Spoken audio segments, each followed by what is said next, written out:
I'm just excited to be here. I'm ready to be here, and all this stuff is cool, but I'm not letting it get to me. You know, it is what it is. We got to fight on Sunday. How do you feel about Naoya, the Monster Inoue! Fighting out of San Antonio, Texas by way of Monterrey, Nuevo León, Mexico. Here is Ramon Dinamita.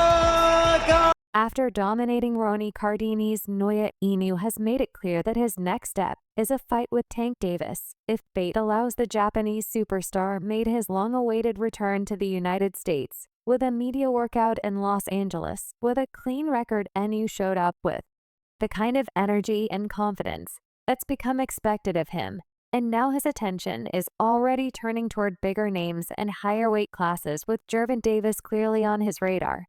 Puncher, he is good. who's that? Inoue. Yeah, he's fighting this weekend. He is good. I'm gonna watch him. That's the one you asked where he come from. Yeah. He's Japanese. Good. His placements and everything. Footwork. Inoue touched down in the U.S. after nearly 4 years and has wasted no time making his presence known. His return marks the first time he has appeared stateside since 2020, but the energy around him hasn't faded. As a two-weight undisputed champion, he comes in carrying not only belts, but the kind of pressure that only a fighter with 10 straight knockouts and global acclaim can understand.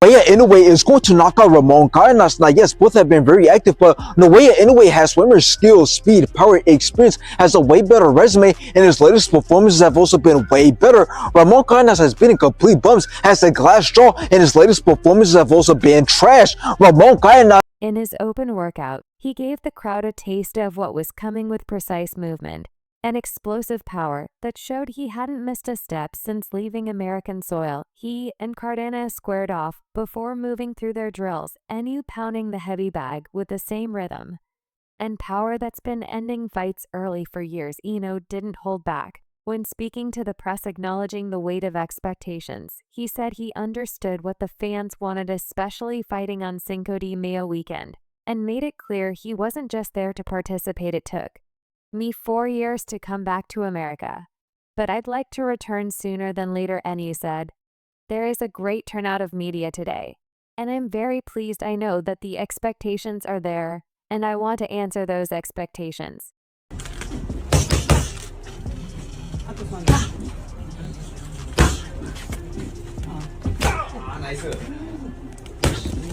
Punish these guys. He also opened up about his respect for Mexican fighters, naming Barrera, Morales, and Marquez as some of the legends his father admired. Cardenas is a beautiful fighter. He's an all-around good fighter. But for me, it's easy, he said, no matter how he comes out. I think I have the advantage that confidence wasn't just talk. He is sure he'll walk through any opponent given to him, and Cardenas will be just the start. Cardenas, who came into the fight 26-1 with 14 knockouts, was bidding for his first world title. This is already a massive opportunity for him, fighting on a weekend long dominated by Mexican stars and symbols. He had spoken earlier in the week about the meaning of it all, fighting on this historic date, being on the billboards, getting the chance to make his dream come true after a long, painful journey that included personal loss and professional sacrifice. "This is a dream come true for me," Cardenas said. "I've lost an uncle on this journey. I've lost a trainer on this journey. So to be able to accomplish my dream of becoming a world champion is my goal. It gives me a sense." Is he knocking people out later in his career? You're supposed to start knocking out guys earlier. His power is showing up later. How is that? Is that, man? I honestly think Ramon's always been talented. You know, he's always had a gift. He's always been able to pop. Has been a gift of his since we've been kids. And I think just as the years have gone on, he's gotten stronger. The training here with Joel Diaz and myself, we kind of really emphasize trying to hurt these guys and punish these guys. He made it clear that legacy, not money, was driving him. "If I become a world champion, nobody can take that away from me." The event is a top-ranked production, and it is not just about Inoue. And the co-feature Rafael Espinoza put his WBO featherweight title on the line against Edward Vasquez in what to him promised to be an all-action Mexican-style war. Espinoza comes in with 22 knockouts, tall and rangy, but clearly someone who likes to brawl. He admitted to liking exchanges more than fighting beyond his reach, saying he felt strong on the inside and wanted to steal the show.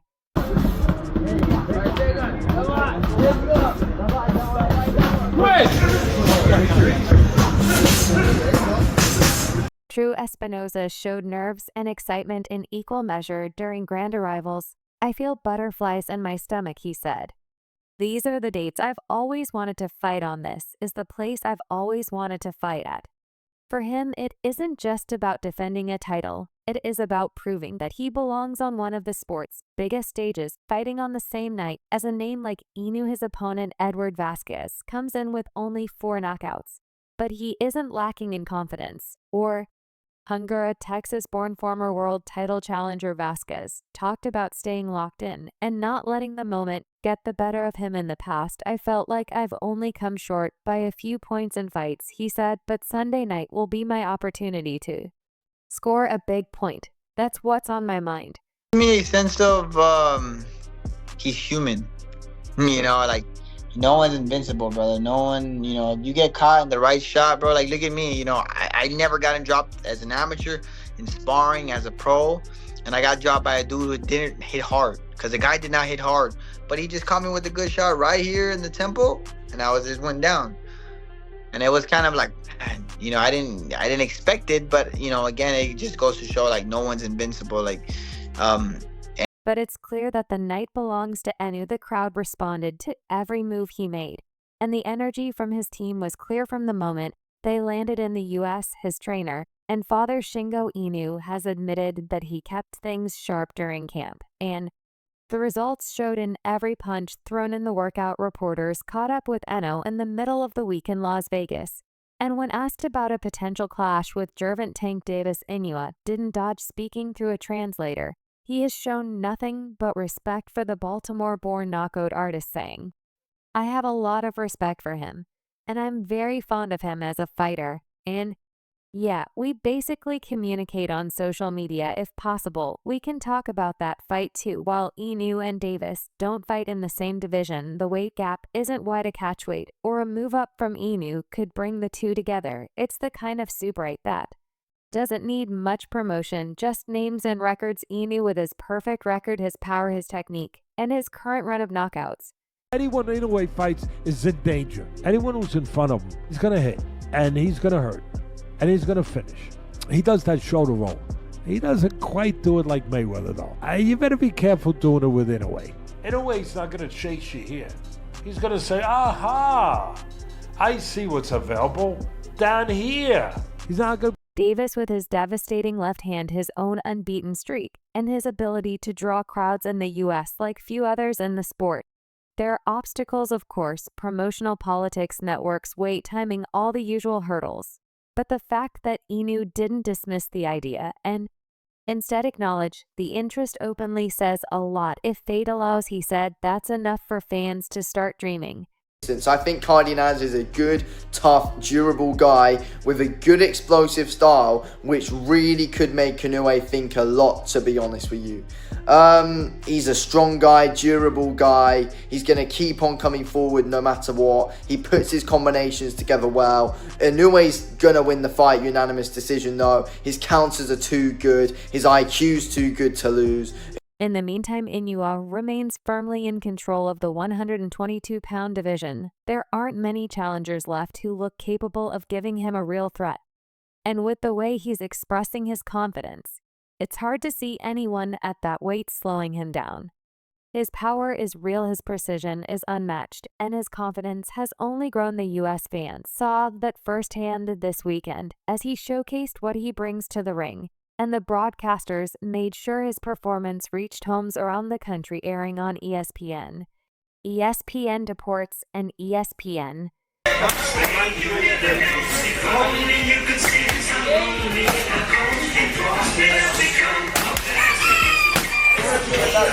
The media turnout has only confirmed what many in boxing already know, and a name that carries weight from Japan to Vegas, from Tokyo Dome fights to Cinco de Mayo weekend in the States. His reach is expanding. His fights are no longer just boxing events.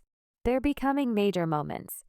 And now with his name next to Tank Davis in the headlines, the future just got more interesting. Whether that fight happens next or down the line, Inoue has made it clear he's not standing still, he's looking for the next mountain, and Javant might be the peak he's targeting. But if this fight happens, how do you see it going? Share your thoughts below. And don't forget to subscribe for more updates. See you in the next one.